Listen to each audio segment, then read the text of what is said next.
उत्तर प्रदेश के मेरठ में भारत सरकार के मंत्री कृष्णपाल गुर्जर पहुंचे और पूर्व की कांग्रेस सरकार पर जमकर हमला बोला। मंत्री कृष्णपाल गुर्जर ने कहा कि 50 साल पहले 25 जून को कांग्रेस ने लोकतंत्र की हत्या की। देश में लोकतंत्र के माथे पर कांग्रेस ने कलंक लगाया था। युद्ध और विद्रोह के कारण नहीं, बल्कि इंदिरा गांधी ने सत्ता बचाने के लिए आपातकाल लगाया था और पूरे देश को जेलखाना बना दिया था। संविधान की दुहाई देकर ये लोग संविधान को सिर पर उठाकर घूमते हैं। इमरजेंसी में अत्याचार और अन्याय की पराकाष्ठा थी। माँ बेटे खुद को संविधान से ऊपर समझते हैं। मनमोहन सरकार में मुखौटा कोई और सत्ता का केंद्र कोई और था। लोकतंत्र की बात कांग्रेस के मुंह से अच्छी नहीं लगती। सपा नेता राजेंद्र चौधरी के आज के हालातों की तुलना इमरजेंसी से करने के बयान पर भी उन्होंने पलटवार किया और कहा कि देश कायदे कानून से चलता है। मोदी और योगी सरकार कायदे कानून से चलती है। किसी भी दल का कोई भी हो, कानून को हाथ में लेगा तो कार्रवाई होगी। किसी को भी भ्रष्टाचार और अपहरण करने की इजाजत नहीं दी जा सकती। उत्तर प्रदेश अपहरण और फिरौतियों का प्रदेश था। अब कानून का राज चलता है। कानून को अपने हाथ में लेंगे तो कितना भी बड़ा व्यक्ति हो, कार्रवाई तो होगी ही।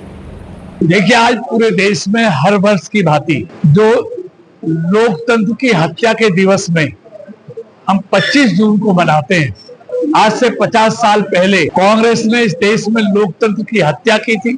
25 जून की आधी रात को देश में आपातकाल लगाने की घोषणा हुई और चाहे न्यायपालिका हो, कार्यपालिका हो, संवैधानिक संस्थाएं हो, विरोधी दलों के नेता हो, सबको रोकने का काम कांग्रेस ने किया।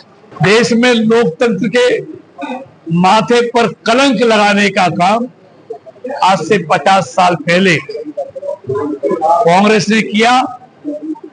आज वो संविधान को सर पर उठाए फिरते हैं, लेकिन संविधान को पैरों तले रोकने का काम कांग्रेस ने इमरजेंसी लगाकर आपातकाल किया, जिसमें लोगों के मौलिक अधिकारों को छीन लिया गया,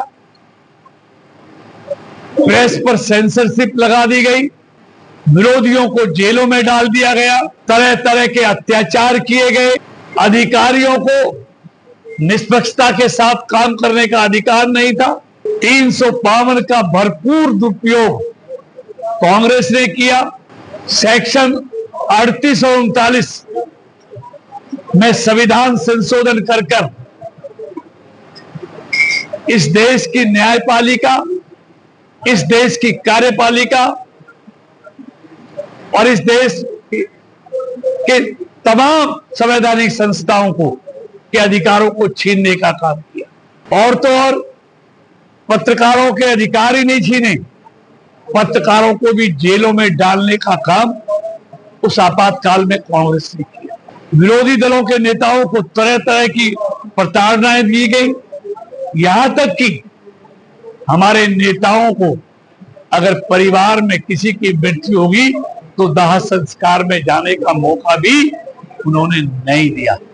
उसका जीता जागता उदाहरण हमारे तत्काल आज के रक्षा मंत्री श्री राजनाथ सिंह जी हैं। उस दौरान उनकी माता की मृत्यु हो गई थी, लेकिन उनके अंतिम संस्कार में जाने को इजाजत उनको नहीं दी गई। संविधान की जितनी अवहेलना आप अच्छी तरह जानते हैं, 2005 से 14 तक मनमोहन सिंह की सरकार में प्रधानमंत्री का चेहरा कोई और था और सत्ता का केंद्र कहीं और था।